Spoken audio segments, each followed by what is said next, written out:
Ahead and turn over to our local forecast because we are waking up on another mild note across the area. Temperatures already up towards 70 degrees in a few locations. Looking right at Macon right now at 70 degrees. But the farther north you head, it is a little bit cooler up toward or down towards 63 degrees in Centerville, 64 and 65 across Ottumwa, Fairfield, Albion, Mount Pleasant. However, it is going to be a very hot day on tap for the area later on this afternoon.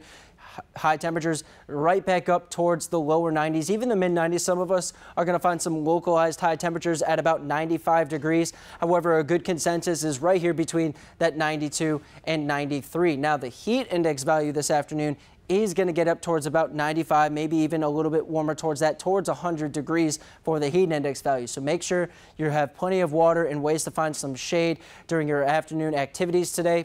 Mostly sunny skies as well throughout the day, and then in the evening hours, cloud cover starts building in, and that's going to lead into our morning rain chances, and those rain and storm chances, and those morning ones are going to have an impact on what we're looking at for the afternoon hours. So it is going to be a very tricky forecast because that system in the morning could take away a lot of the energy from the afternoon system, creating a very low chance at severe weather. But if that morning system dissipates out a little bit earlier, that's going to leave a lot of convection available for those afternoon storms. But it is going to be a cooler day. Now, down into the upper 70s across a majority of southeast Iowa, I'm not very confident in seeing. I do expect to see a lot of these areas getting up towards 80, 81 degrees for the high temperature. But compared to where we're going to be at today and over the last few days, and especially over the last weekend, it is going to feel fantastic once we get these temperatures to drop back down.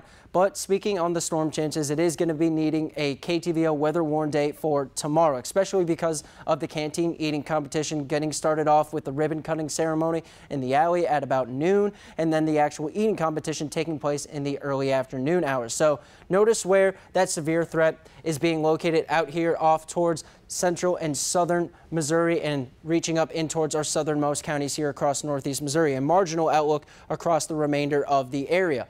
Now, that slight risk is really going to be where the focal point is because of a cold front moving through, and that's going to be a catalyst for the storms. Our main threats are going to be in the form of hail as well as damaging winds, tornado on the lower end, and then flooding. So here's our frontal boundary working its way in from the west. There's the morning storm starting off about 6 to 7 a.m. And then we got to focus right here. This frontal boundary is going to be where that storm chance starts to really pick up in intensity as it moves through. Take a look down here where that slight risk is very, very prominent. So we have to keep our eyes on how much energy is left in the atmosphere after that first initial round of storms, because that's going to decide what our severe chances are later on in the afternoon hours. And as for your extended forecast, we are looking at a very comfortable start to next week. Ella, let's go ahead and send it back to you.